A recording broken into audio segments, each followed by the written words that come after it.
Organisation structure. देखो structure, अब organisation के स्ट्रक्चर के बारे में याद करता हूँ।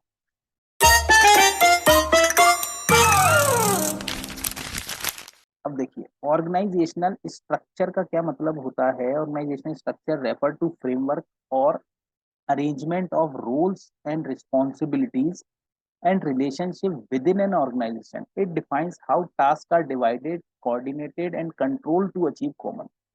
ऑर्गेनाइजेशन का स्ट्रक्चर क्या होगा, किस तरीके से हायरार्की क्या होगा। अपन उसके अंदर दो तरीके के स्ट्रक्चर्स आते हैं, फंक्शनल स्ट्रक्चर, डिविजनल स्ट्रक्चर। समझ रहे हो आप, दो तरीके। फंक्शनल स्ट्रक्चर के in this type of the organisation divided into functional department. समझ रहे हो आप। इसको जो मैंने आपको बताया कौन कौन से, marketing department, finance department, production department, manufacturing department, उन सारे डिपार्टमेंट के एक अलग अलग फंक्शन होते हैं। प्रोडक्शन डिपार्टमेंट का ये फंक्शन होता है कि वो जाके बाजार से खरीद के लाता है? प्रोडक्शन खरीद के क्यों लाएगा? हाँ देखा, पकड़े गए ना, अटेंटिव रहो क्लास में।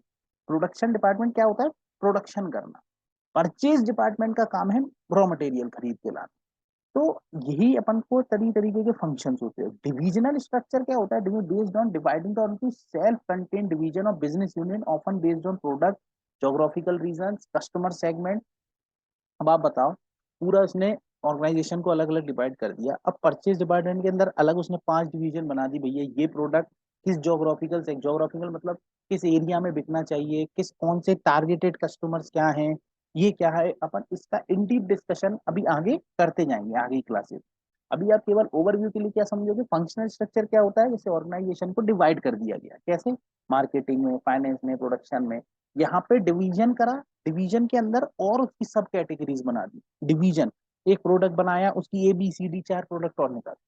That is known as divisional structure. Divisional structure functional structure से थोड़ा बड़ा होता है। क्यों होता है? क्योंकि ऑटोमेटिक उसके अंदर बहुत सारी चीजें आ रही हैं। अब देखते हैं ऑर्गेनाइजेशनल स्ट्रक्चर का क्या मतलब और इम्पोर्टेंस क्यों पड़ी।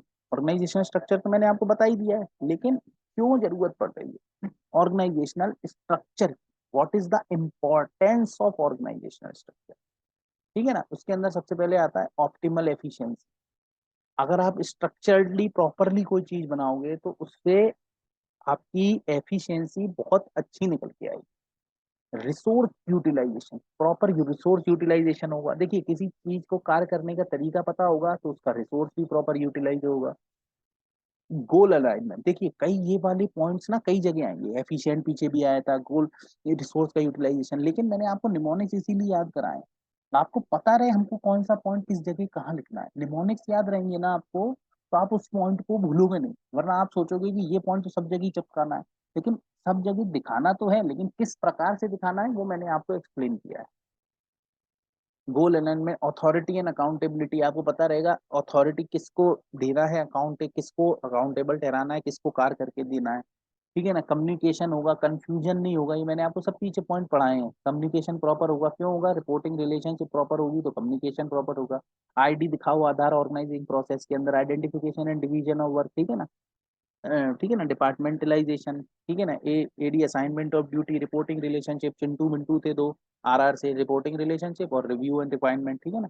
तो सारी चीजें आपको याद रखनी है ऑर्गेनाइजेशन प्रोसेस के। Improve communication, zero confusion, employ empowerment, strategic alignment.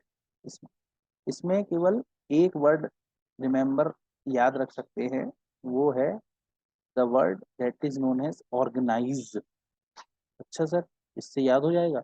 अब देखो ये ऑर्गेनाइजेशन स्ट्रक्चर की इंपॉर्टेंस आपको तुरंत याद हो जाएगी। कैसे? केवल एक वर्ड याद रखने से, ऑर्गेनाइज।